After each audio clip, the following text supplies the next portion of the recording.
Ste fanúšikmi vzťahov na diaľku? Ja na 100%. 50 cm nestačí. 100 cm nestačí. 150 cm je minimálny odstup. Žiadne kolízie a všetci tú jazdu bezpečne prežijú. Na ceste preto obiehaj cyklistov vždy odstupom aspoň 1,5 metra. Takýto vzťah na diaľku vyhovuje obom stranám. Ste fanúšikmi vzťahov na diaľku? Ja na 100%. Vždy, keď šoferujem, snažím sa cyklistov obiehať s odstupom 1,5 metra. A aj keď ja najčastejšie jazdím na bajku v teréne, som rád, keď idem po ceste a niekto s touto vzdialenosťou obieha mňa. A myslím si, že takýto vzťah na diaľku vyhovuje v tomto prípade obom stranám. Zdieľajme cesty bezpečne.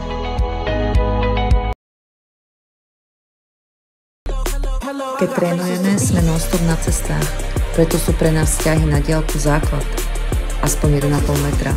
Len vzájomný rešpekt medzi vozidlami a cyklistami vedie k bezproblémovým jazdám. Zdieľajme cesty bezpečne.